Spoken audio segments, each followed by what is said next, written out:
जय हिंद दोस्तों, नमस्कार। स्वागत है आप सभी का आपके अपने YouTube चैनल में। दोस्तों आज के इस वीडियो में दिल्ली सल्तनत से संबंधित मोस्ट इंपॉर्टेंट 209 क्वेश्चन लिए हैं। दोस्तों क्वेश्चन आंसर फास्ट देखेंगे, ये भी आपको ध्यान रखना है। दोस्तों आप किसी भी एग्जाम की तैयारी करते हो तो एग्जाम से पहले इस वीडियो को अवश्य देख लें और यहाँ से आपको एग्जाम में अवश्य क्वेश्चन मिल सकते हैं। अगर आपने ये वीडियो पूरा देख लिया तो बिल्कुल आप सहमत हो जाओगे मेरी बात से कि आपको लगने लगेगा कि हाँ अवश्य यहाँ से क्वेश्चन मिलेंगे एग्जाम में। तो आइए दोस्तों, देर किस बात की, करते हैं वीडियो को स्टार्ट। देखिए दोस्तों, क्वेश्चन नंबर आपका फर्स्ट दिया है, दिल्ली सल्तनत का शासन कब प्रारंभ हुआ? तो ये हुआ था दोस्तों 1206 ईस्वी में। 1206 ईस्वी में गुलाम वंश के रूप में होता है और गुलाम वंश के संस्थापक कौन थे? कुतुबुद्दीन ऐबक। ये आपको ध्यान रखना है। क्वेश्चन नंबर फर्स्ट है, निम्नलिखित में से किसने दिल्ली की सल्तनत पर शासन नहीं किया था? गुलाम वंश ने किया था, सैयद वंश ने किया था, खिलजी वंश ने किया था, लेकिन गौरी वंश ने नहीं किया था। सैयद वंश के संस्थापक थे खिरज खां, ये आपको ध्यान रखना है। खिलजी वंश के संस्थापक थे जलालुद्दीन फिरोज खिलजी थे, ये आपको ध्यान रखना है। गुलाम वंश के संस्थापक कौन थे? कुतुबुद्दीन ऐबक थे। अब हम बात करते हैं नेक्स्ट प्रश्न की। गुलाम वंश का संस्थापक कौन था? तो ये कुतुबुद्दीन ऐबक थे। दोस्तों कुतुबुद्दीन ऐबक की राजधानी कहाँ थी? तो इनकी राजधानी थी लाहौर, ये आपको ध्यान रखना है। अब हम बात करते हैं नेक्स्ट प्रश्न की। कुतुबुद्दीन ऐबक की मृत्यु 1210 ईस्वी में किस खेल के दौरान हो गई थी? तो पोलो खेल खेलते समय इनकी मृत्यु हो गई थी 1210 ईस्वी में। अब हम बात करते हैं नेक्स्ट प्रश्न की। देखिए दोस्तों, कुतुबुद्दीन ऐबक को किस उपनाम से जाना जाता है? तो इनको दोस्तों लाख बख्श भी कहा जाता है, कुरान खां भी कहा जाता है और ये नहीं कहा जाता है। तो ऑप्शन नंबर ए इसका करेक्ट हो जाएगा। ठीक है। अब हम बात करते हैं नेक्स्ट प्रश्न की। कुतुबुद्दीन ऐबक ने शासक बनने के बाद कौन सी उपाधि धारण की थी? कौन सी उपाधि धारण की थी? तो इन्होंने मलिक की थी और इन्होंने सिपहसालार की उपाधि धारण की थी। तो ऐसा कहाँ लिखा? ऑप्शन नंबर सी में लिखा। तो ऑप्शन नंबर सी इसका करेक्ट हो जाएगा। दिल्ली सल्तनत का वास्तविक संस्थापक अथवा उदारक किसे माना जाता है? तो इल्तुतमिश को माना जाता है, ये आपको ध्यान रखना है। इल्तुतमिश का शासनकाल जो स्टार्ट होता है 1210 से लेकर 1236 तक रहता है और 1236 से लेकर 1240 इनकी पुत्री रजिया सुल्तान का रहता है और 1206 से लेकर 1210 तक इतना ये रहता है किसका? ये ध्यान रखना, कुतुबुद्दीन ऐबक का। अब हम बात करते हैं नेक्स्ट प्रश्न की। इल्तुतमिश ने सल्तनत की राजधानी के रूप में किसे स्थापित किया था? तो लाहौर को किया, दिल्ली को किया था। किसको किया था? दिल्ली को किया था, ये आपको ध्यान रखना है क्योंकि लाहौर जो राजधानी बनी थी वो कुतुबुद्दीन ऐबक के शासनकाल में और इल्तुतमिश के शासनकाल में दिल्ली राजधानी बनती है। अब हम बात करते हैं नेक्स्ट प्रश्न की। दिल्ली के प्रथम प्रभुता संपन्न इल्तुतमिश को किस उपनाम से जाना जाता है? तो दोस्तों इसका आंसर हो जाएगा ऑप्शन नंबर आपका ए, गुलामों का गुलाम। क्यों कहा जाता है? देखिएगा, मोहम्मद घोरी का जो गुलाम था वो ऐबक था। ठीक है, कौन था? ऐबक था। और ऐबक का गुलाम कौन था? इल्तुतमिश, इसलिए इल्तुतमिश को गुलामों का गुलाम कहा जाता है। ऑप्शन नंबर ए करेक्ट हो जाएगा। अगला प्रश्न देखते हैं, ध्यान दीजिएगा। नियमित मुद्रा जारी करने वाला और दिल्ली को अपने साम्राज्य की राजधानी घोषित करने वाला प्रथम सुल्तान कौन था? तो ये दोस्तों था, ध्यान रखना, इल्तुतमिश। कौन था? इल्तुतमिश था, ये आपको ध्यान रखना है। अब हम बात करते हैं नेक्स्ट प्रश्न का। आप देख रहे हैं क्वेश्चन हर एग्जाम में पूछे गए हैं। किसके सिक्कों पर बगदाद के खलीफा का नाम सर्वप्रथम अंकित हुआ था? बताइए। इसका आंसर हो जाएगा ऑप्शन नंबर बी, इल्तुतमिश। अब हम बात करते हैं नेक्स्ट प्रश्न। इल्तुतमिश ने निम्नलिखित में से किस दल का गठन किया था? किस दल का गठन किया था? इसका आंसर हो जाएगा ऑप्शन नंबर बी, तुर्क ए चहलगानी। ठीक है। अब हम बात करते हैं नेक्स्ट प्रश्न की। इल्तुतमिश के शासनकाल में भारत पर किसका आक्रमण हुआ था? आंसर हो जाएगा दोस्तों ऑप्शन नंबर ए, चंगेज खां। मैंने आपको पहले ही बताया कि क्वेश्चनों के आंसर फास्ट देखेंगे क्योंकि 209 क्वेश्चन बहुत होते हैं। इल्तुतमिश ने बिहार में अपना प्रथम सूबेदार किसे नियुक्त किया था? आंसर हो जाएगा दोस्तों ऑप्शन नंबर डी, मलिक जानी। ठीक। अब हम बात करते हैं नेक्स्ट प्रश्न की। इल्तुतमिश के समय निम्नलिखित में से कौन सा विद्रोह हुआ था? कौन सा विद्रोह हुआ था? तो ये हुआ था पृथु का विद्रोह। ऑप्शन नंबर एक करेक्ट आंसर हो जाएगा। किस शताब्दी में दिल्ली का कुतुब मीनार बनवाया गया था? किस शताब्दी में दिल्ली का कुतुब मीनार बनवाया गया था? तो इसका देखिएगा आंसर हो जाएगा ऑप्शन नंबर बी, 13वीं शताब्दी में ये बनवाया गया था। और दिल्ली में जो स्थापित है कुतुब मीनार, इसकी नींव रखी थी कुतुबुद्दीन ऐबक ने और पूर्ण इसको कराया था इल्तुतमिश ने। ये भी आपको ध्यान रखना है। देखिएगा दोस्तों, नेक्स्ट है, इल्तुतमिश ने निम्नलिखित में से कौन सा सिक्का चलाया था? इल्तुतमिश ने कौन सा सिक्का चलाया था, ये आपको बताना है। देखिएगा दोस्तों ध्यान से, इसने जीतल का भी सिक्का चलाया और टका का भी सिक्का चलाया, तो ऑप्शन नंबर ए ऐसा लिखा है, तो ऑप्शन नंबर ए करेक्ट हो जाएगा। अब हम बात करते हैं नेक्स्ट प्रश्न की। इनमें से किस मंगोल नेता या कमांडर ने भारत पर आक्रमण करने के लिए सिंधु नदी पर पार नहीं की थी? तो दोस्तों आंसर हो जाएगा इसका option number A Genghis Khan ने। नेक्स्ट प्रश्न देखते हैं। देखिए दोस्तों, निम्नलिखित में से कौन भारत की प्रथम महिला शासिका थी? निम्नलिखित में से कौन भारत की प्रथम महिला शासिका थी? तो ऐसी थी रजिया सुल्तान, जो मुस्लिम थी। ठीक है, रजिया सुल्तान किसकी बेटी थी? तो दोस्तों ये थी इल्तुतमिश की। आपको बताना है कि रजिया सुल्तान का विवाह किसके साथ हुआ था, कमेंट बॉक्स में अवश्य करना है। देखिए दोस्तों, रजिया बेगम को सत्तायुक्त करने में किसका हाथ था? ठीक है, तो दोस्तों ये था, ध्यान रखना, ऑप्शन नंबर आपका सी, तुर्कों का। अब हम बात करते हैं नेक्स्ट। मिनहाज उस सिराज ने तबकात ए नासिरी नामक ग्रंथ किस सुल्तान को समर्पित किया था? आंसर हो जाएगा इसका ऑप्शन नंबर आपका ये नासिरुद्दीन महमूद। नेक्स्ट देखते हैं। देखिए दोस्तों, निम्नलिखित में से किसको नासिरुद्दीन महमूद ने उलगू खां की उपाधि प्रदान की थी? आंसर हो जाएगा दोस्तों option number B, Balban. Next देखते हैं। देखिए दोस्तों, नासिरुद्दीन मोहम्मद के काल में किसके नेतृत्व में भारतीय मुसलमानों का एक अलग दल बनाया गया था? आंसर हो जाएगा ऑप्शन नंबर ए, इमादुद्दीन रिहान। नेक्स्ट देखते हैं। दिल्ली के सुल्तान बलबन का पूरा नाम क्या था? इनका पूरा नाम था, ध्यान रखना, गियासुद्दीन बलबन। आंसर हो जाएगा ऑप्शन नंबर बी। नेक्स्ट देखते हैं। बलबन ने निम्नलिखित में से कौन सी नीति अपनाई थी? आंसर हो जाएगा इसका ऑप्शन नंबर बी, लौ एवं रक्त की नीति अपनाई थी। इंपॉर्टेंट प्रश्न है।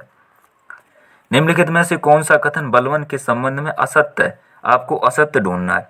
कौन सा ढूंढना है? असत्य ढूंढना है। और ये अच्छा प्रश्न है जो आपका एग्जाम में पूछा जा सकता है।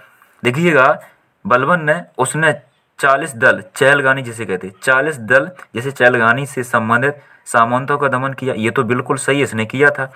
कानून एवं व्यवस्था की बहाली के लिए उसने लौ एवं रक्त की नीति अपनाई थी। ये भी इसने किया था, ये भी सही है। हमें असत्य ढूंढना, ये सत्य है। अब हम बात करते हैं नेक्स्ट।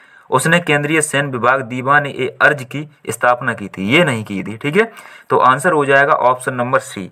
अगला देखते हैं। सुल्तान बलबन के आदेश पर सार्वजनिक रूप से कोड़े की सजा पाने वाला निम्नलिखित में से अमीरों में से कौन एक था? आंसर हो जाएगा इसका ऑप्शन नंबर आपका डी, मलिक बक। ठीक है, अब हम देखते हैं नेक्स्ट प्रश्न। अपनी शक्ति को समेकित करने के बाद बलबन ने भव्य उपाधि धारण की थी। तो ये उपाधि इन्होंने धारण जो की थी वो जिले इलाही की थी। ऑप्शन नंबर सी करेक्ट है। अब हम देखते हैं नेक्स्ट। राजा देवी अधिकार से संपन्न है, इसे मिलता जुलता सिद्धांत है। राजा की गरिमा इस दूसरे सिद्धांत को प्रतिपादित करने वाला प्रथम मुस्लिम शासक था। तो ये था, ध्यान रखना, ऑप्शन नंबर डी, बलबन था करेक्ट आंसर। नेक्स्ट देखते हैं। बलबन ने भारत में किस फारसी त्योहार को मनाने की शुरुआत की थी? बलबन ने। तो आंसर हो जाएगा इसका ऑप्शन नंबर ए, नवरोज, जिसको हम कहते हैं नववर्ष। अगला प्रश्न देखते हैं, ध्यान दीजिएगा।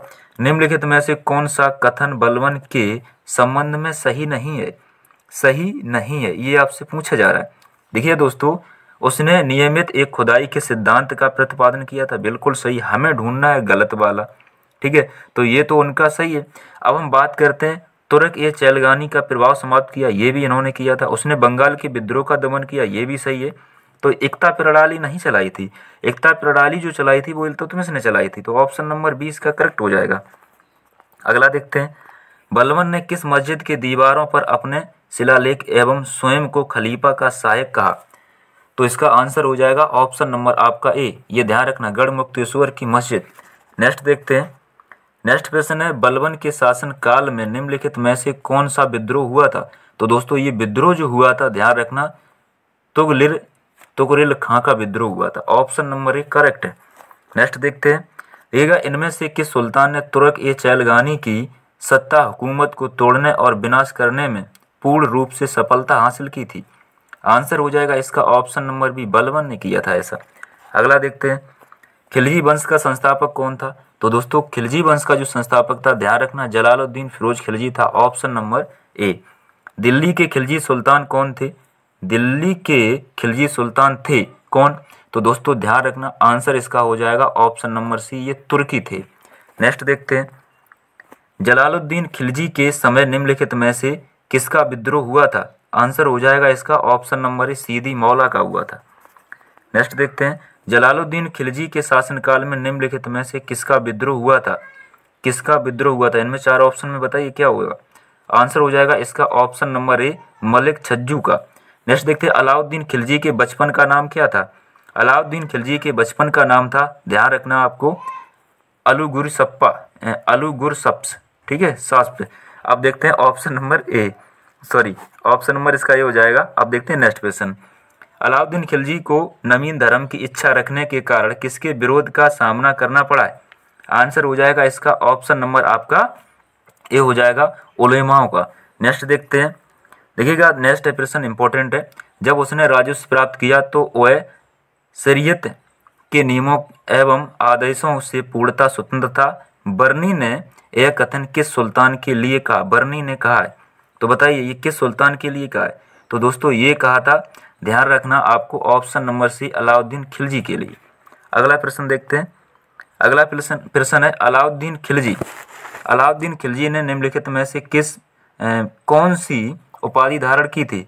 तो इन्होंने जो उपाधि धारण की, सिकंदर शाही की थी। सेना को वेतन देने की प्रणाली का विधान किसने किया था? इंपॉर्टेंट ये बात है। आंसर हो जाएगा option number C, Alauddin Khilji ने। अगला प्रश्न देखते हैं, 1306 ईस्वी के बाद अलाउद्दीन खिलजी के समय में दिल्ली के सुल्तान तथा मंगोलों के बीच सीमा क्या थी? आंसर हो जाएगा इसका ऑप्शन नंबर आपका सी, सिंधु नदी। किस सुल्तान ने जमीन में फसल की नपाई का आधा राजस्व के रूप में दावा किया था? आंसर हो जाएगा इसका option number C, Alauddin Khilji ने ऐसा किया था। नेक्स्ट प्रश्न देखते हैं, बाजार की कीमतों को नियंत्रित करने के अलाउद्दीन खिलजी के प्रयास थे, ठीक है, बाजार कीमतों को नियंत्रित करने के अलाउद्दीन खिलजी के प्रयास ने क्या किया था? तो देखिएगा इसने जो प्रयास किया था बहुत सफलता प्राप्त की थी। कैसे की थी? खिलजी के प्रयासों ने बहुत सफलता प्राप्त की, तो ऑप्शन नंबर सी इसका करेक्ट हो जाएगा। अगला प्रश्न है, तृतीय मंगोल आक्रमण में निम्न में से कौन सा सेना नायक वीरगति को प्राप्त हुआ था? आंसर हो जाएगा इसका ऑप्शन नंबर, ध्यान रखना, सी, जाफर। नेक्स्ट देखते हैं, नेक्स्ट प्रश्न हो जाएगा, कौन सा फारसी इतिहासकार अलाउद्दीन खिलजी के साथ उसके चित्तौड़ अभियान में गया था? आंसर हो जाएगा इसका ऑप्शन नंबर ए, अमीर खुसरो। नेक्स्ट है, अलाउद्दीन खिलजी के आक्रमण के समय देवगिरी का शासक कौन था? तो देवगिरी का जो शासक था, ध्यान रखना है, रामचंद्र देव था। अगला प्रश्न देखते हैं, देखिएगा नेक्स्ट प्रश्न दिया गया, इंपॉर्टेंट प्रश्न है, अलाउद्दीन खिलजी ने मूल नियंत्रण नीति किसके लिए लागू की थी? तो इसने जो नीति की थी वो सैनिकों के लिए की थी।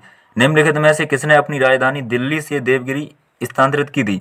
तो ये जो स्थानांतरित की गई थी, ध्यान रखना, इसका आंसर हो जाएगा ऑप्शन नंबर आपका डी, मोहम्मद बिन तुगलक ने की थी। अब हम बात करते हैं नेक्स्ट प्रश्न की।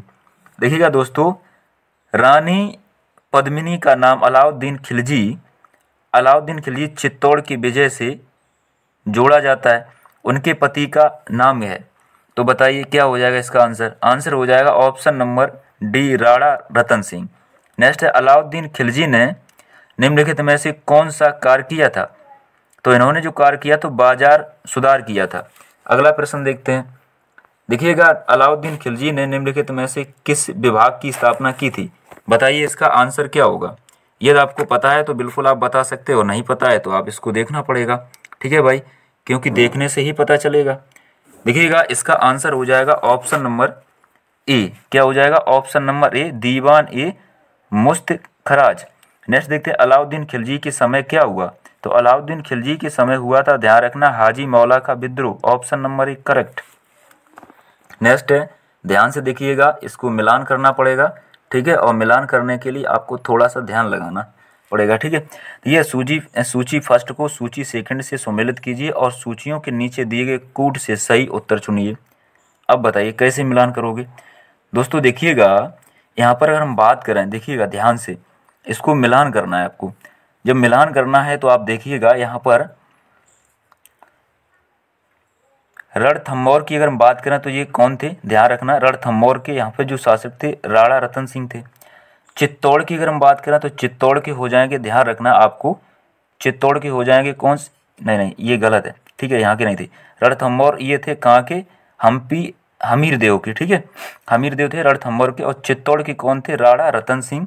अब हम बात करते हैं यहाँ पर, ध्यान दीजिएगा, देवगिरी। तो दोस्तों देवगिरी के जो शासक थे वो राजा राय रामचंद्र थे। और गुजरात के कौन थे, करणदेव। तो ऐसा कहाँ लिखा है, ध्यान दीजिएगा, ये आपका लिखा है ऑप्शन नंबर यहाँ पे 3, 4, 2 और यहाँ पर 1 लिखा है। चलो ये यहाँ देख लीजिएगा, ठीक है, क्लियर।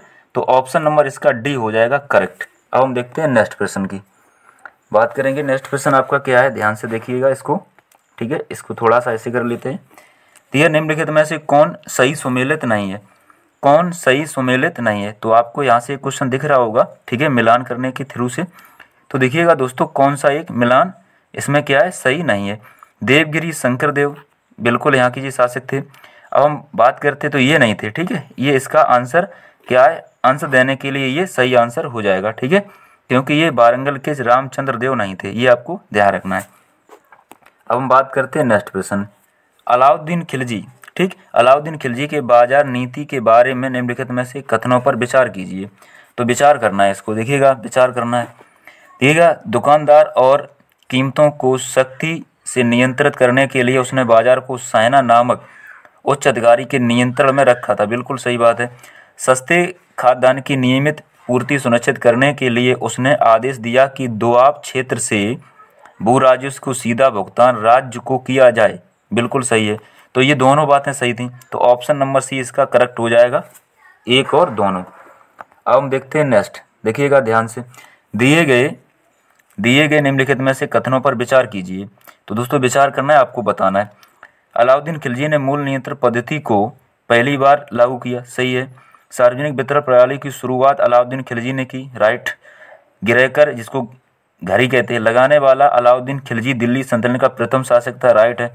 तो ऑप्शन नंबर डी इसका करेक्ट हो जाएगा, ये आपको ध्यान रखना है। अगला देखते हैं, सुल्तान अलाउद्दीन खिलजी की बाबत के संबंध में निम्नलिखित कथनों पर विचार कीजिए। तो दोस्तों यहाँ पर कथन एक यहाँ पे दिख रहा है और बाद बाकी आपको यहाँ से देखने को मिलेंगे, ठीक है, ये 3 है, ठीक है। तो ये आपके ऑप्शन यहाँ पे कूट भी दिए गए, तो आप समझिएगा इनको, पहला देख लीजिएगा। तो यहाँ से थोड़ा सा आपको मेहनत करनी पड़ेगी यहाँ पर ऐसे। सुल्तान अलाउद्दीन खिलजी को बाबत के संबंध में निम्नलिखित कथनों पर विचार कीजिए। अलाउद्दीन खिलजी ने अनाज के दाम को नियत किया था, ये तो भाई बिल्कुल सही है इसका, ठीक है, पहला सही हो गया। अलाउद्दीन खिलजी के संबंध में हम लोग बात कर रहे हैं। अब हम अगले देखते हैं इसके कथन। देखिएगा कथन यहाँ पर दिए गए हैं, ये क्या दिए गए, अलाउद्दीन खिलजी पहला सुल्तान था जिसने सैनिकों को नगद वेतन दिया, राइट।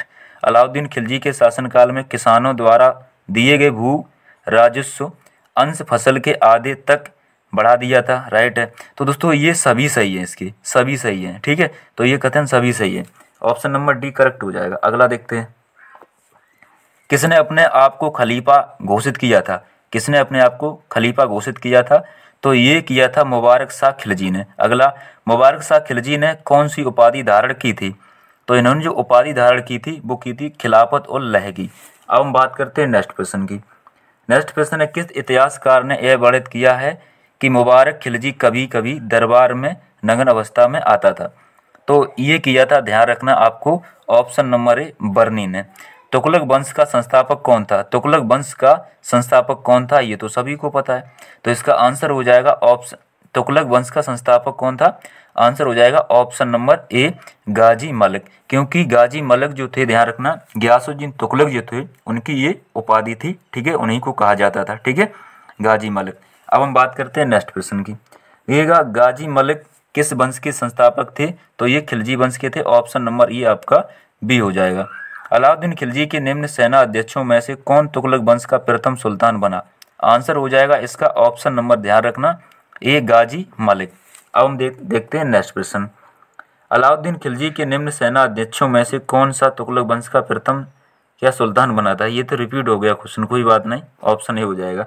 अब देखते हैं अगला, गियासुद्दीन तुगलक को किस कार्य के लिए जाना जाता था। तो गियासुद्दीन तुगलक को जाना जाता था, ये ध्यान रखना, नहरों के निर्माण के हेतु, बिल्कुल सही है। डाक व्यवस्था के लिए इनको जाना जाता है, उदार नीतियों के लिए भी इन्हीं को जाना जाता है। उपरोक्त में से सभी सही हो जाएंगे, ऑप्शन नंबर डी इसका करेक्ट।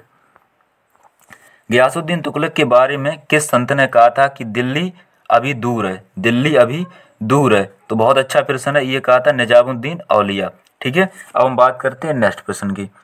कृषि को सामूहिक करने के लिए नहर खुदवाने के संदर्भ में 13वीं शताब्दी का निम्नलिखित में से पहला शासक कौन होने का श्रेय किसे दिया जाता है?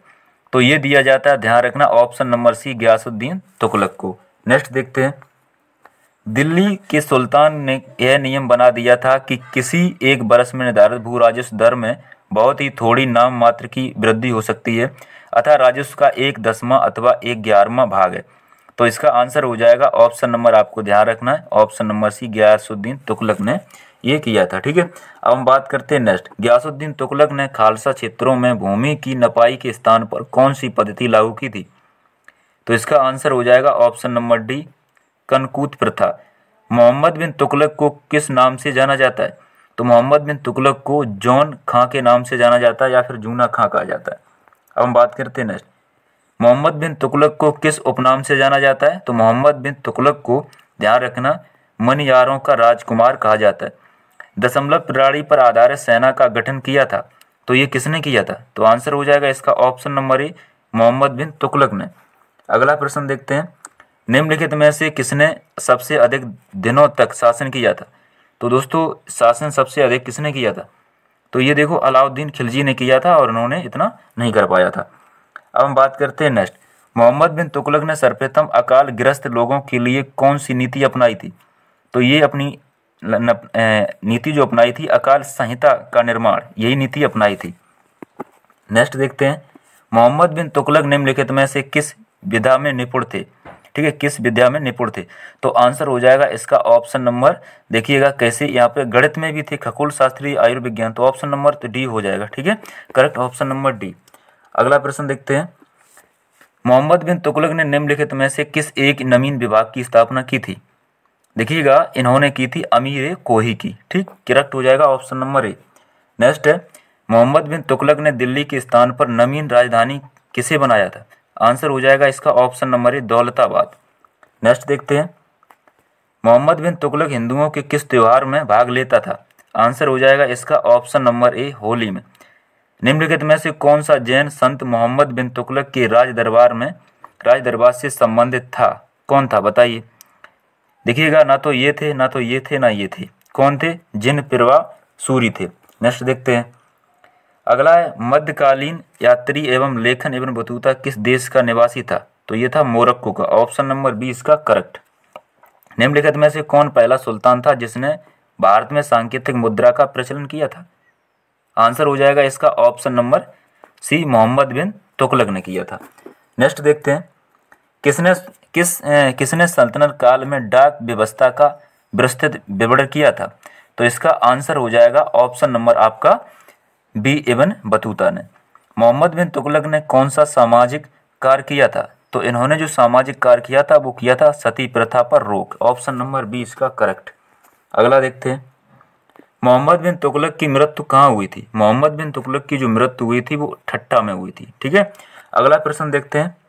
निम्नलिखित में से किस इतिहासकार ने मोहम्मद बिन तुगलक की मृत्यु पर कहा था कि सुल्तान को अपनी प्रजा से और प्रजा को सुल्तान से मुक्ति मिल गई? तो दोस्तों ये कथन जो कहा था, ध्यान रखना, ये कहा था बर्नी ने। ठीक, ऑप्शन नंबर सी इसका करेक्ट। देखिएगा, मोरिस मोरक्को यात्री इब्न बतूता किसके समय में भारत आया था? तो ये जो भारत आया, तो ध्यान रखना इसका आंसर हो जाएगा ऑप्शन नंबर डी, मोहम्मद बिन तुगलक के शासनकाल में आया था। ये आपको ध्यान रखना है। यहाँ पे कथन दिए गए और आपको देखना है। मोहम्मद बिन तुगलक ने कई विदेशी हिंदुओं तथा मंगोलों को सम्मान तथा उच्च पद प्रदान किए। कारण है वह सामंत वर्ग को दुर्बल बनाना चाहता था। तो बताइए, ये जो कथन है दोनों सही है, ठीक है, या इनके संबंध में ए कथन सही है या बी? ठीक है, तो दोस्तों यानी कि ऑप्शन क्या इसका होगा? ठीक है, क्या इसके संबंध में बस इतना ही है, दो कथन देखने, ए या बी। ठीक है, तो इसका आंसर क्या होगा? देखिए दोस्तों, मोहम्मद बिन तुगलक ने कई विदेशों हिंदू तथा मंगोलों को सम्मान तथा उच्च पद दिए थे। तो दोस्तों ये तो बिल्कुल सही है, और कारण ये है वह सामंत वर्ग को दुर्बल बनाना चाहता था, कारण भी सही है। तो ऑप्शन नंबर ऐसा है, ये आपका ए, एक कथन ए और कारण ए दोनों सही है और आर ए की सही व्याख्या करता है। बिल्कुल सही, ऑप्शन नंबर ए इसका करेक्ट हो जाएगा। अगला है मोहम्मद बिन तुगलक की प्रतीक मुद्रा योजना असफल सिद्ध हुई थी। क्या ये सही है कथन? क्या ये सही है? देखिएगा, और कारण में मोहम्मद बिन तुगलक की मुद्रा निर्गमन पर उचित नियंत्रण नहीं था। ये दोनों बातें सही हैं, ठीक है। तो ऑप्शन नंबर ए और दोनों सही है। ऑप्शन आर ए की सही व्याख्या भी करता है, सही है, मुद्रा भी थी इसकी ऐसी जो मुद्रा निर्गमन पर उचित नियंत्रण नहीं था। तो ऑप्शन नंबर ए इसका करेक्ट हो जाएगा। अगला देखते हैं, सर्वप्रथम लोक निर्माण विभाग की स्थापना किसने की थी? तो ये स्थापना की ध्यान रखना फिरोज शाह तुगलक ने। अगला देखते हैं, दिल्ली के किस सुल्तान ने सबसे अधिक नहरों का निर्माण किया था? तो ध्यान रखना, दिल्ली के किस सुल्तान ने सबसे अधिक नहरों का निर्माण किया था? तो ये अगर किया था, ध्यान रखना, फिरोज शाह तुगलक ने किया था सबसे ज़्यादा। अब हम बात करते हैं फिरोज शाह तुगलक के शासनकाल में किसकी अधिकता थी? तो ध्यान रखना, अगर अधिकता थी तो सबसे ज़्यादा गुलामों की थी। Option number A. Firoz Shah Tughlaq द्वारा स्थापित दार उल सफा क्या था? दोस्तों ये क्या था? तो ये था, ध्यान रखना, एक खैराती अस्पताल था। अगला देखते हैं, बेरोजगारों के सहायतार्थ फिरोज शाह तुगलक ने किस संस्थान की स्थापना की थी? तो ध्यान रखना, ये सहायता के लिए रोजगार कार्यालय की स्थापना की थी। अगला प्रश्न देखते हैं, निम्नलिखित में से कौन सा शहर फिरोज शाह तुगलक द्वारा स्थापित नहीं किया गया था? कौन सा नहीं किया गया था, बताइए। देखिएगा दोस्तों, इसने जो फिरोज शाह ने शहर बसाए थे फतेहाबाद, जौनपुर, हिसार बसाए थे, लेकिन फतेहपुर नहीं बसाया था। अब हम बात करते हैं नेक्स्ट, फिरोज शाह तुगलक द्वारा निम्नलिखित में से किसकी गुणवत्ता में सुधार हेतु उपाय किए गए थे? आंसर हो जाएगा इसका ऑप्शन नंबर ए, फलों की। नेक्स्ट है, फिरोज शाह तुगलक ने निम्नलिखित में से किस पर सर्वप्रथम जजिया कर लगाया था? तो इन्होंने जजिया कर लगाया था ब्राह्मणों पर। ऑप्शन नंबर ए, राइट। लोगों ने आपसी सूझबूझ विकसित करने हेतु फिरोज शाह तुगलक ने किस विभाग की स्थापना की थी? आंसर हो जाएगा इसका ऑप्शन नंबर ए, अनुवाद विभाग। नेक्स्ट देखते हैं, फिरोज शाह तुगलक ने दासों को देखभाल हेतु किस विभाग की स्थापना की थी? तो ये की थी option number A, Diwan e Bandagan. Next देखते हैं, फिरोज शाह तुगलक द्वारा सर्वप्रथम हज की व्यवस्था किस मद के आधार पर की गई थी? तो ये जो की गई थी व्यवस्था, ध्यान रखना, राजकीय खर्च के आधार पर की गई थी। नेक्स्ट है, फिरोज शाह तुगलक दिल्ली का प्रथम सुल्तान था जिसने अपनी आत्मकथा लिखी और उसका नाम है, उसका नाम क्या है? उसका नाम है फुतुहात ए फिरोज शाही। अगला प्रश्न देखते हैं, फिरोज शाह तुगलक ने अशोक के किस अभिलेख को दिल्ली में स्थापित किया था? बताइए, किस अभिलेख को स्थापित किया था? देखिए दोस्तों, इसने टोपरा को भी किया और मेरठ को भी किया, ठीक है, टोपरा मेरठ। तो यहाँ पर ऑप्शन नंबर ए करेक्ट हो जाएगा, एक और दोनों। दिए गए निम्नलिखित कथनों पर विचार कीजिए और बताइएगा इसका आंसर क्या होगा। थोड़ा सा मैं इसको छोटा कर लूँ जिससे आपको आसानी से इसको समझ में आ जाए, ठीक है, इसे विचार करना है, आपको बताना है। तो इसका आंसर क्या होगा, ठीक है। कैसे आंसर देखेंगे, पहले इसको समझ लो, ठीक। देखिएगा, फिरोज तुगलक ने सिंचाई हेतु नहरों का बड़ा जाल बिछाया, सही है। इसने दीवान ए खैरात नामक विभाग की स्थापना की, राइट। हाके सरब नामक सिंचाई कर लगाने वाला फिरोज शाह तुगलक दिल्ली का प्रथम सुल्तान था, बिल्कुल सही। तो ये तीनों कथन सही हो जाएंगे, ऑप्शन नंबर डी ऐसा कहता है, ठीक है। अगला प्रश्न देखते हैं दोस्तों। अगला प्रश्न है, ध्यान से देखिएगा, थोड़ा सा बड़ा इसको कर लो ऐसे, ठीक है। अब देखिएगा दोस्तों, यहाँ पर दिया गया है, नासरुद्दीन मोहम्मद तुगलक के शासनकाल में निम्नलिखित में से किसका आक्रमण हुआ था? तो ये देखिएगा, option number A, Timur Lang हुआ था। ये 1398 में किया था। कब किया था? 1398 में। अब हम बात करते हैं नेक्स्ट प्रश्न, तैमूर लंग ने किस वर्ष भारत पर आक्रमण किया? तो ये किया था 1398 ईस्वी में। अगला देखते हैं, दिल्ली सल्तनत के तुगलक राजवंश का अंतिम शासक निम्नलिखित में से कौन था? बताइए। इसके संबंध में 4 ऑप्शन दिए गए, आपको बताना है इसका आंसर क्या होगा। बहुत आसान है, कोई दिक्कत नहीं है, बस आपको क्वेश्चन को ध्यान से देख लेना एक बार। तो इसका आंसर हो जाएगा ऑप्शन नंबर आपका सी, नासरुद्दीन महमूद। नेक्स्ट देखते हैं, तैमूर के आक्रमण के बाद भारत में किस वंश का राज्य स्थापित किया हुआ था? तैमूर के आक्रमण के बाद भारत में किस वंश का राज्य स्थापित हुआ? तो ये जो वंश हुआ था, आया था निकल के सैयद वंश। सैयद वंश का संस्थापक कौन था? खिरज खां था। Option number 1 correct. अगला देखते हैं, मुबारक शाह ने कौन सी उपाधि धारण की थी? तो मुबारक शाह ने जो उपाधि धारण की थी वो, ध्यान रखना, शाह की उपाधि धारण की थी। लोधी वंश का संस्थापक कौन था? बहलोल लोधी था। अगला देखते हैं, बहलोल लोधी की महत्वपूर्ण उपलब्धि यह थी कि उसने निम्नलिखित में से किस राज्य के विरुद्ध सफलतापूर्वक युद्ध किया था। तो आंसर हो जाएगा इसका, ध्यान रखना, ऑप्शन नंबर आपका बी, जौनपुर। नेक्स्ट है, निम्नलिखित सल्तनत शासकों में से कौन अफगान मूल के थे। तो ये ध्यान रखना, ये थे लोधी। अब हम बात करते हैं नेक्स्ट प्रश्न की। दिल्ली की राजगद्दी पर अफगान शासकों के शासन का सही निम्नलिखित में से कौन सा एक सही कालक्रम है, बताना है आपको। बताइए कैसे आपको बताएंगे। दोस्तों इसका आंसर देखिएगा, पहले आपको देखना पड़ेगा, ठीक है। देखो, बहलोल लोधी खान, ठीक, बिल्कुल सही बात है, बहलोल लोधी खान लोधी। अब यहाँ पे सिकंदर शाह और इब्राहिम लोधी, यानी कि बहलोल लोधी आया, फिर उसके बाद सिकंदर लोधी आया, फिर उसके बाद इब्राहिम लोधी आया। तो ऑप्शन नंबर इसका सी हो जाएगा, ठीक है। अब हम बात करते हैं नेक्स्ट, कथन ए और कारण ए के बारे में। देखिएगा दोस्तों, इसका आंसर कैसे देंगे, बहुत आसान है, कोई दिक्कत नहीं है। देखिएगा, बहलोल लोधी का राजस्व सिद्धांत बंधुता पर आधारित था, बिल्कुल सही है। वह तुर्की सुल्तानों का अनुसरण करता, नहीं, अफगान का था, ठीक है, तो ये नहीं था। तो यहाँ पर क्या हो जाएगा, ऑप्शन नंबर सी हो जाएगा, ए सही है किंतु आर गलत है, ठीक। अब हम बात करते हैं नेक्स्ट, किस मध्ययुगीन सुल्तान को आगरा शहर की नींव डालने एवं उसने सल्तनत की राजधानी बनाने का श्रेय जाता है। तो इसका आंसर हो जाएगा, ऑप्शन नंबर आपको ध्यान रखना, option number C, Sikandar Lodi, ठीक है। अब हम बात करते हैं नेक्स्ट प्रश्न की, सिकंदर लोधी किस उपनाम से अपनी कविताओं को रचना करता था। तो इसका आंसर हो जाएगा, सभी को पता होगा, गुलरुखी के नाम पर, ठीक। आगरा नगर की स्थापना किस शासक ने की थी। तो सिकंदर लोधी ने की थी 1504 में। कब की थी, 1504 में। अगला देखते हैं, सिकंदर लोधी को किस कार्य के लिए जाना जाता था। तो दोस्तों सिकंदर लोधी को किस कार्य के लिए जाना जाता था। आपने एक नाम सुना, अन्न कर समाप्त करने के लिए। तो ये जाना जाता था अन्न कर समाप्त करने के लिए, ऑप्शन नंबर ए, राइट।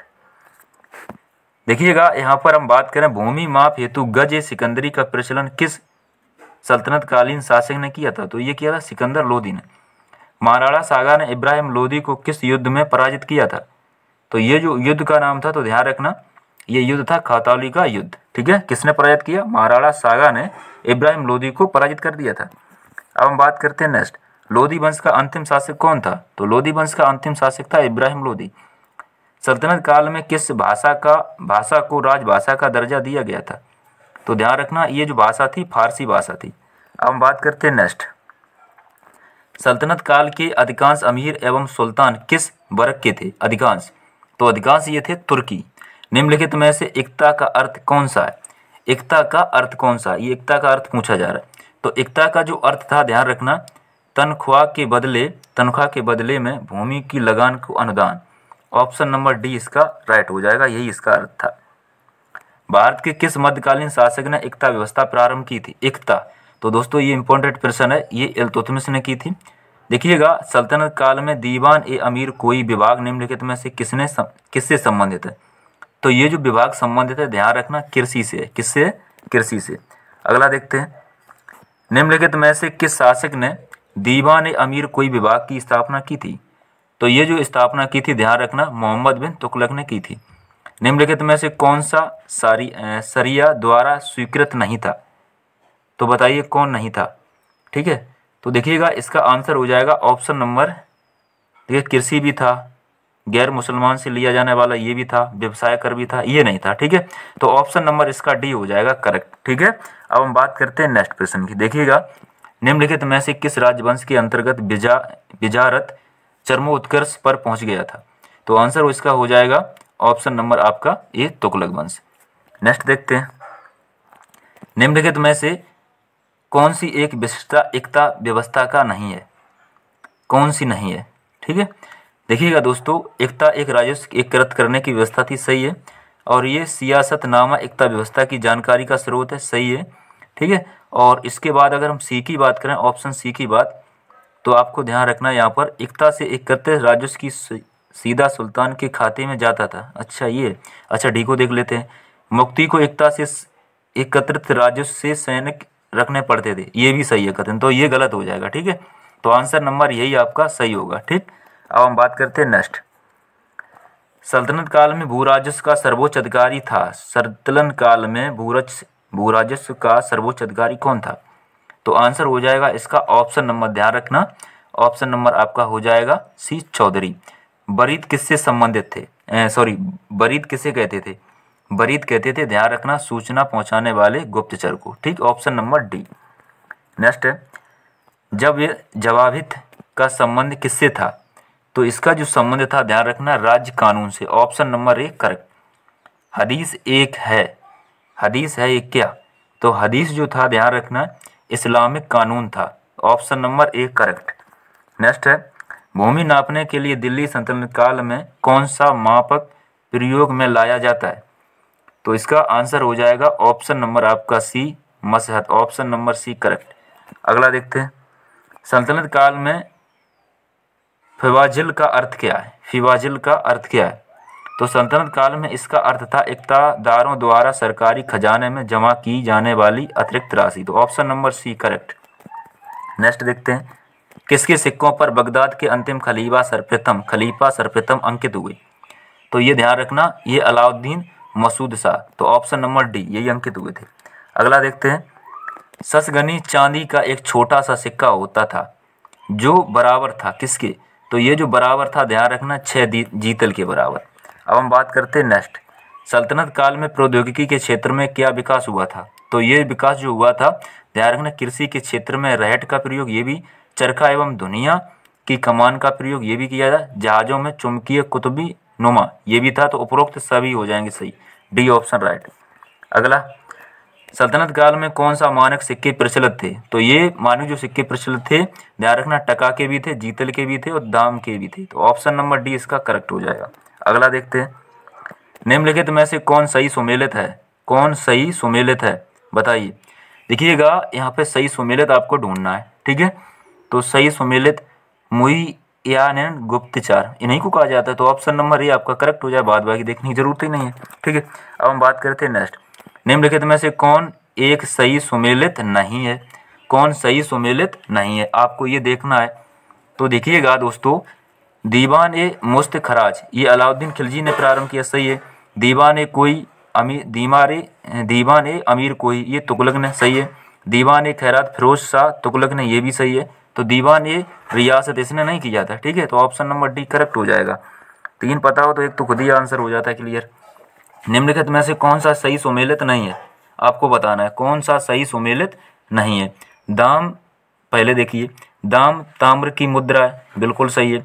देसाई राजस्व अधिकारी, बिल्कुल सही है। दीवान प्रांतीय राजस्व का प्रमुख होता था। जब 3 सही हैं तो एक अपने आप गलत होगा, कौन सा हो जाएगा, ऑप्शन नंबर डी, ठीक, यही आंसर हो जाएगा। तो यही करना है एग्जाम में, जो मालूम हो वो उनको क्लियर कर लो, बाद में खुद ही पता चल जाएगा। सूची आपको क्या करना है, सूची फर्स्ट को सूची सेकंड के साथ मिलान करना है, ठीक है। तो यहाँ पे देखना है किस तरीके से इसको हम आंसर निकालते हैं, ठीक है। तो देखिएगा इसका क्या करेंगे, मिलान करना है। तो देखिएगा खुद अमीर ए हाजिब और मुहतबी और नबी संदा, ठीक, तो ये है, ठीक है। तो क्या करना है इसमें, अमीर, अच्छा, सूची 1 को सेकंड के विवरण में दिया गया अधिकारी और विवरण, ठीक, अधिकारी और विवरण दिए गए, ठीक है। तो विवरण को कैसे यहाँ पर मिलान करना है, देखिएगा खुद का यहाँ पर था, जो खुद था 1 ग्राम अधिकारी था, ठीक है, 4 हो जाएगा। कहाँ लिखा है, ए में, तो ये नहीं होंगे, ये नहीं होंगे, क्लियर। तो ए और सी में से कोई एक। अब इधर देख लो, अब यहाँ पर अमीर ए हाजिब, अमीर ए हाजिब राज्यसभा का प्रभावी अधिकारी, बिल्कुल सही है, यहाँ फर्स्ट हो जाएगा। ये कहाँ लिखा है, तो ये ए में लिखा है, ठीक है। तो ए इसका करेक्ट हो जाएगा, सी नहीं होगा, ठीक। तो ऑप्शन नंबर ए करेक्ट। निम्नलिखित में युग्मक में से कौन सा एक युग्मक गलत है, कौन सा युग्मक गलत है, आपको बताना है। देखिएगा दोस्तों, यहाँ पर क्या करना है, दीवान ए रियासत, जो दीवान ए रियासत है ये किससे मिलान करना है, तो देखिएगा दीवान ए रियासत को यहाँ पर अलाउद्दीन खिलजी से, बिल्कुल ये आपका यहाँ पर क्या है, सही है। दीवान ए बंदगान गयासुद्दीन तुगलक, ये इसका नहीं था, ठीक, यही आंसर हो जाएगा, ठीक। अब हम बात करते हैं नेक्स्ट प्रश्न की। देखिएगा नेक्स्ट प्रश्न है आपका, निम्नलिखित कथनों पर विचार कीजिए। कथन पर विचार करना है, आपको बताना है। देखिएगा इसके विचार करने के लिए क्या करेंगे हम लोग, दिल्ली सल्तनत के राजस्व प्रशासन में राजस्व वसूली के प्रभावी को अमल कहा जाता था, बिल्कुल सही है, पहला कथन सही है। दिल्ली के सुल्तानों की एकता प्रणाली एक प्राचीन देसी संस्था थी, नहीं, गलत बात। मीर बख्शी का पद दिल्ली के खिलजी सुल्तान के शासनकाल में अस्तित्व में आया था, ये भी नहीं सही है। तो यहाँ पर एक ही सही है और कहाँ लिखा है, ऑप्शन नंबर ए में केवल एक सही है। ठीक, अब हम बात करते हैं नेक्स्ट प्रश्न की। निम्नलिखित में से कौन भूमि उत्पाद पर लगने वाले कर को इंगित करता है, बताइए कौन करता है इंगित। देखिएगा दोस्तों, यहाँ पर बहुत अच्छा प्रश्न है, ये आपको ध्यान देना है। क्या है, खराज, खुम्मस और मुक्ता और उस्र, क्या ये करते हैं। देखिएगा इसमें से ये नहीं है, ठीक है, मेरे हिसाब से ये नहीं है। ठीक, ये खराज ये तो है, उस्र भी है और मुक्ता भी है, ये नहीं है। ठीक है, तो ऑप्शन नंबर इसका डी हो जाएगा करेक्ट। ठीक, ये आपको ध्यान रखना है। अगला देखते हैं, निम्नलिखित कथनों पर विचार कीजिए, विचार करना है आपको। ठीक है, तो यहाँ पर विचार करना है और आपको आंसर देना है। थोड़े ये अटपटे क्वेश्चन होते हैं, बस आपको ध्यान देना है। दिल्ली सल्तनत के राजस्व प्रशासन में राजस्व वसूली की प्रभावी को अमल कहा जाता है, ये तो रिपीट हो गया। ठीक है, तो ये तो किया था अभी यार, ऑप्शन नंबर इसका ए है और ये दोनों गलत हैं। ठीक, अब हम बात करते हैं नेक्स्ट प्रश्न की। ठीक है, देखिए दोस्तों, यहाँ पर क्या दिया, अलाउद्दीन खिलजी ने भू राजस्व की मांग को कुल उत्पादन के आधे तक बढ़ाया दिया था, क्या ये सही है। देखिएगा, और इसमें से हाँ ये भी सही है, ठीक है ना, ये सही है। ये बाजार मूल्यों को एक नीचे की स्तर तक सीमित रखने के लिए अनाज की बड़ी मात्रा में आवश्यकता थी, तो सही है।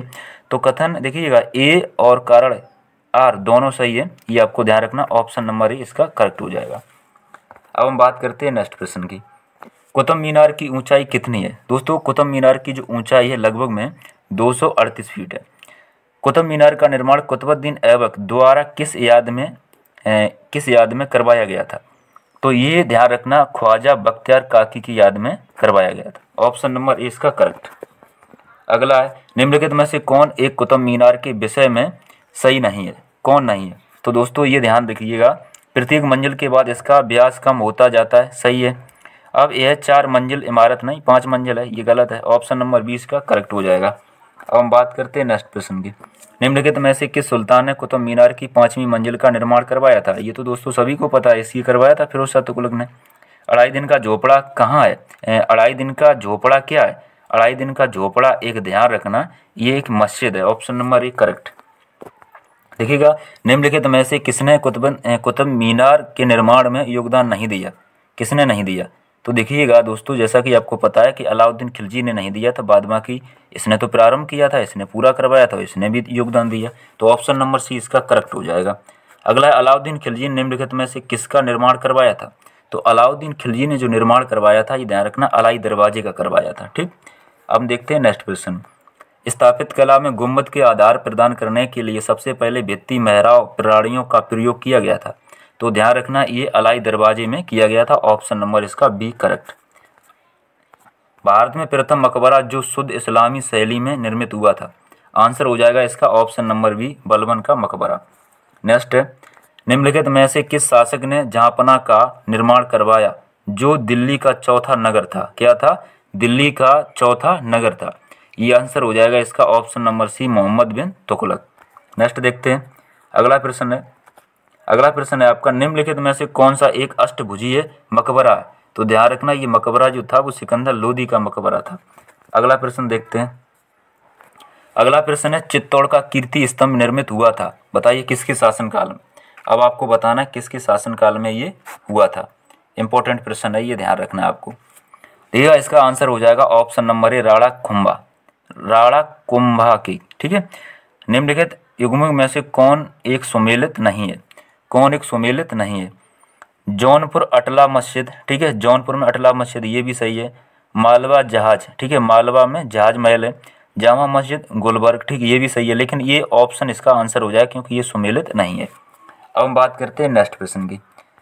यहाँ पर देखिएगा इसको कैसे करना है, ध्यान से देखिए दोस्तों। यहाँ पर कुबत उल इस्लाम मस्जिद जो अभी थी, इससे पहले क्वेश्चन में थी, ध्यान रखना। तो दोस्तों इसका कैसे मिलान करना है, ध्यान से देखिएगा। कुबत उल इस्लाम मस्जिद, इसका मिलान हो जाएगा, ध्यान रखना, ये क्या है, कुतुबुद्दीन ऐबक ने बनवाया था। ठीक है, तो ये ए का मिलान होगा, चलो यहाँ पे थोड़ा छोटा कर लूँ जिससे दिखाई दे, ठीक, इस तरीके से। ठीक, स्मारक और निर्माता, ठीक है। देखिए, कुबत उल इस्लाम मस्जिद किसने बनवाई, ये कुतुबुद्दीन ऐबक ने बनवाई थी। तो ए का 4, तो ये भी नहीं होगा, ये भी नहीं होगा, ठीक है, इसी मिलाना। दिल्ली में हौज एक खास, दिल्ली में हौज एक खास किसने बनवाया? ये बनाया था अलाउद्दीन खिलजी ने। तो बी का फर्स्ट से मिलान होगा, तो इसमें नहीं लिखा है तो इसमें लिखा है, तो ऑप्शन नंबर सी इसका करेक्ट हो जाएगा। अगला देखते हैं, देखिएगा इसका मिलान करना है आपको, ठीक है। इसका मिलान कैसे करना है, यहाँ पर सूची फर्स्ट को सेकंड से मिलान करना है, ठीक है। ये आपको ध्यान रखना है, ठीक है। सूची फर्स्ट को सेकंड से मिलान करना है। तो बताइएगा इसका कैसे मिलान करेंगे दोस्त। मेहराब की निचली सतह पर कमल कली का झालर, ठीक है, ये किसका है? तो ये ध्यान रखना, ये खिजली का, ठीक है, खिलजी का है। तो यहाँ पर देखो ए का तीसरा कहाँ लिखा, ना तो ये है ना तो ये है, ठीक। एक और क्लियर कर लो, ठीक है। इसके बाद में यहाँ पर ध्यान देना, अष्टभुजीय मकबरा का उदय, तो ये है ध्यान रखना तुगलक का, ठीक। किसका है? तुगलक का। तो बी का 4 होना चाहिए, तो कहाँ लिखा है? बी का 4 यहाँ पे है, ठीक है, ऑप्शन नंबर ए में है। तो इसका ऑप्शन नंबर ए राइट हो जाएगा, क्लियर। अब हम देखते हैं अगला, निम्नलिखित कथनों पर विचार कीजिए, कथनों पर विचार कीजिए, बताइएगा इसका किस तरीके से आंसर दे सकते हैं आप।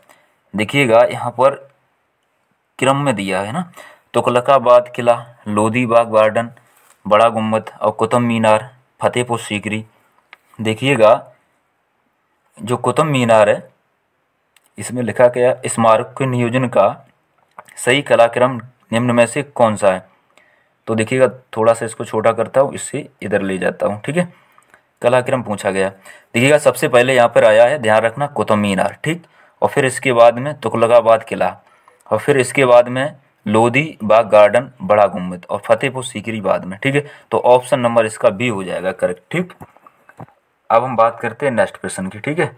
निम्नलिखित कथनों पर विचार कीजिए, कथनों पर विचार कीजिए, सही कलाक्रम का क्रम जिसमें इनका निर्माण हुआ था, ठीक।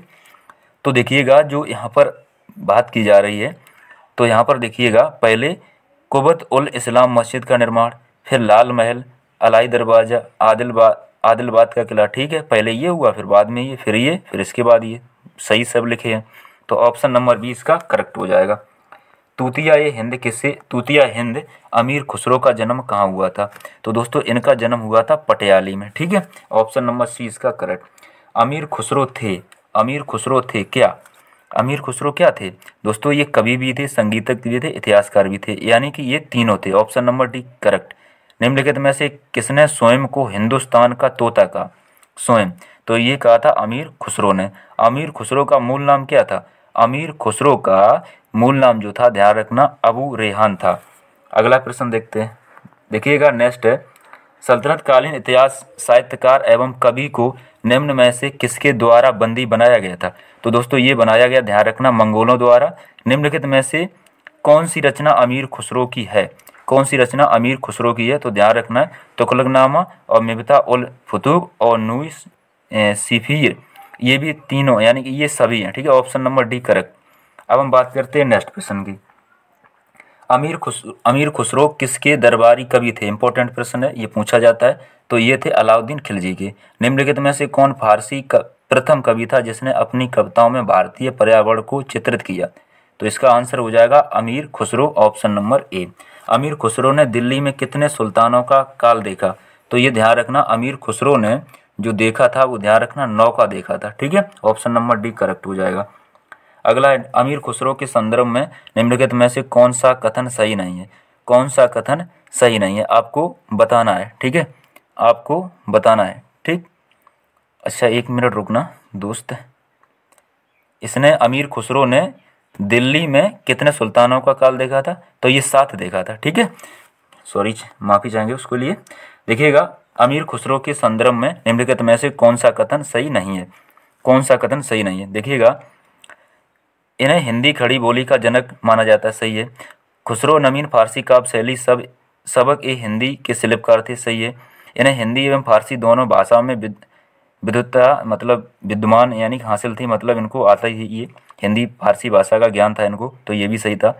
अमीर खुसरो ने ध्रुपद नामक ज्ञान शैली का विकास किया था, तो इसने नहीं किया था, ठीक है।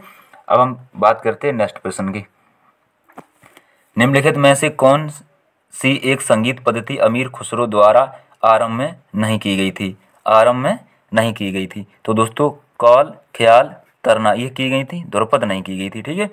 अब हम बात करते हैं नेक्स्ट प्रश्न की, देखिएगा अमीर खुसरो ने किस वाद्य यंत्र का आविष्कार किया था, किस वाद्य यंत्र का आविष्कार किया था? तो इन्होंने किया था तबला और सितार का, इनका नहीं किया था। तो ऑप्शन नंबर बी इसका करेक्ट हो जाएगा।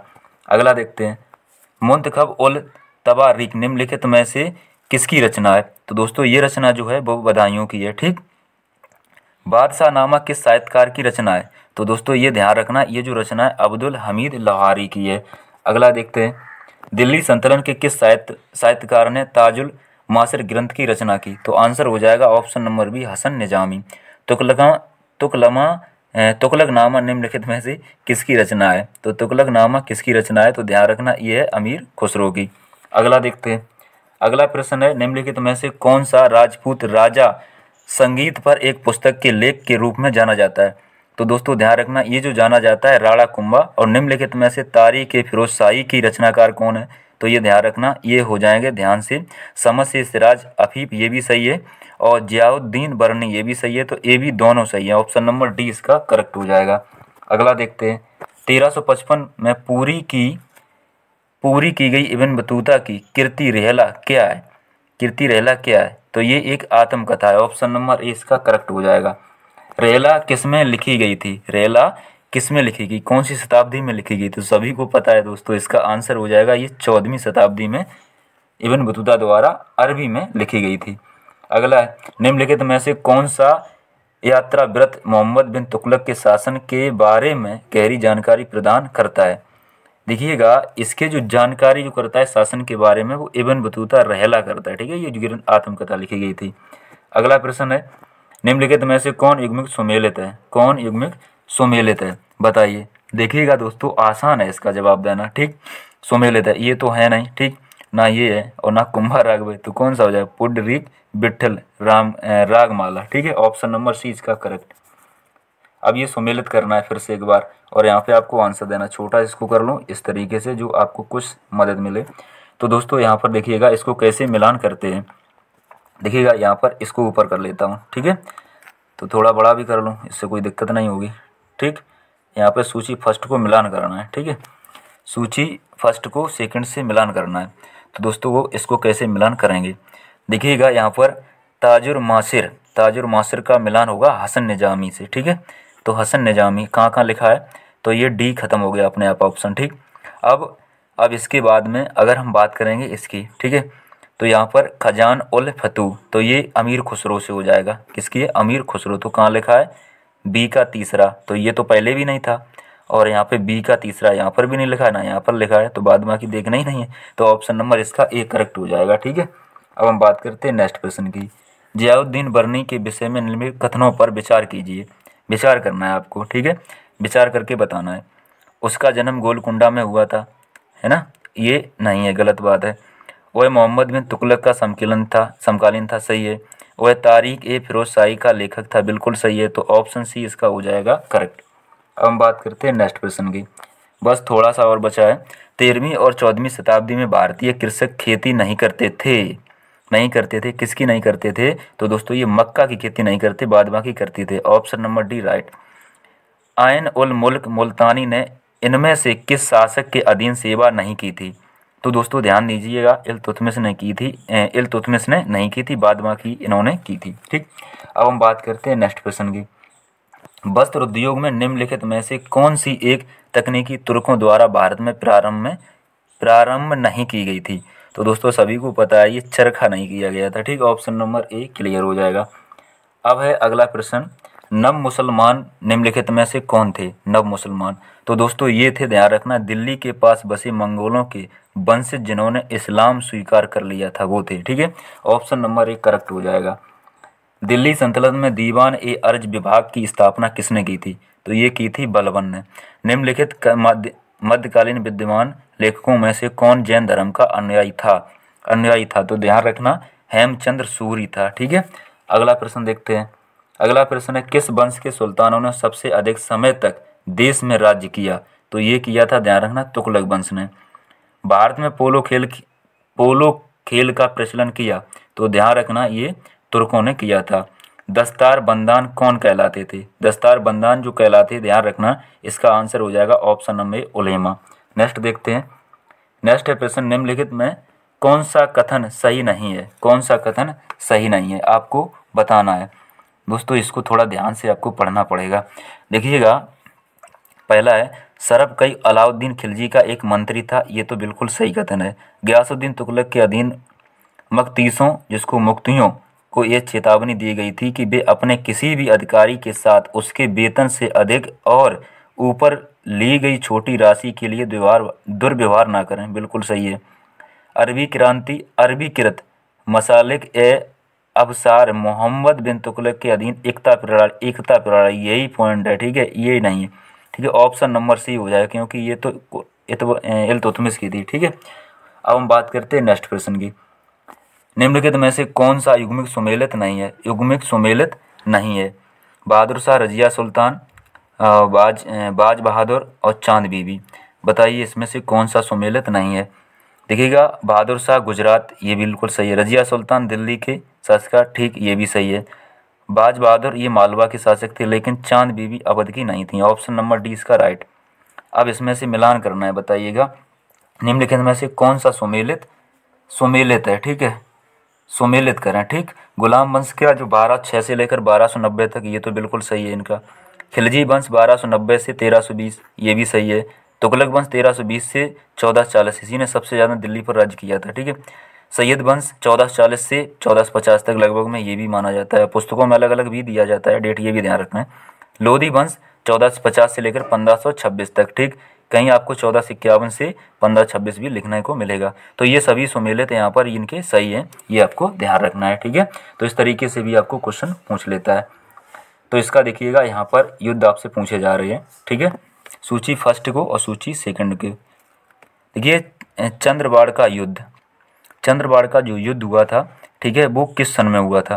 देखिएगा क्या ये मिलान सही है? चंद्रबाड़ का जो युद्ध हुआ था, ध्यान रखना आप, ये चंद्रबाड़ का युद्ध हुआ था 1194 में, ठीक है। चंद्रबाड़ का युद्ध हुआ था। और घाघरा का युद्ध हुआ था, ध्यान रखना, घाघरा का जो युद्ध हुआ था, ये घाघरा का जो युद्ध हुआ था, यानी कि घाघरा लास्ट है, ठीक है। तो घाघरा का इसका युद्ध हुआ था, घाघरा की 1529, सही है, ठीक है। तो यहाँ पे पहले मिलान कर लो, डी का 3 होना चाहिए। तो डी का 3 कहाँ लिखा है? इसमें भी नहीं लिखा, इसमें भी नहीं लिखा, इसमें भी नहीं लिखा। तो ऑप्शन नंबर डी, इस तरीके से ही मिलान करना है, आसान हो जाता है। ऑप्शन नंबर डी इसका राइट हो जाएगा। अगला प्रश्न देखते हैं, 2 क्वेश्चन और बचे हैं, आराम से आप कर सकते हैं, ठीक है। कथन करने हैं, मिलान करने हैं, ठीक है। तो यहाँ से आपको बताना है, ठीक है। तो देखिएगा, ऊपर कर दूँ थोड़ा। पृथ्वीराज चौहान ख्वाजा मोहुद्दीन चिश्ती के समकालीन थे। दोस्तों बिल्कुल सही बात है। गयासुद्दीन तुगलक शेख नजामुद्दीन औलिया के समकालीन थे, ये भी सही है। तो यहाँ पे सी ऑप्शन राइट हो जाएगा, एक और दोनों सही है। अगला प्रश्न देखते हैं, ठीक है। अगला प्रश्न है आपका 208। यहाँ पर निम्नलिखित वंशों ने किस क्रम में दिल्ली पर शासन किया? किस क्रम में दिल्ली पर शासन किया? तो देखिएगा, क्रम तो आप सभी को पता है, जब पूरा वीडियो देख ही लिया है तो आपको क्रम तो आराम से पता हो गया होगा। देखिएगा, सबसे पहले गुलाम वंश, ठीक, गुलाम वंश के बाद खिलजी वंश आया, फिर उसके बाद में सैयद वंश और सबसे लास्ट में लोधी वंश। तो ऑप्शन नंबर डी इसका करेक्ट हो जाएगा। अगला प्रश्न देखिएगा, निम्नलिखित घटनाओं पर विचार कीजिए और उन्हें कलाक्रम में व्यवस्थित कीजिए। बताइए, पहला है, यहाँ पर ध्यान से देखिए, लास्ट क्वेश्चन है ये, कलाक्रम। मोहम्मद बिन तुगलक द्वारा राजधानी का स्थानांतरण किया गया, सबसे पहले क्या, ठीक है। अफगानपुर षड्यंत्र, जलालुद्दीन खिलजी की हत्या, तराइन का द्वितीय युद्ध। दोस्तों ये मैं आपके लिए छोड़ रहा हूँ, कमेंट में इसका आंसर बताना है क्या है। दोस्तों वीडियो देखने के लिए बहुत बहुत धन्यवाद। Thank you for watching.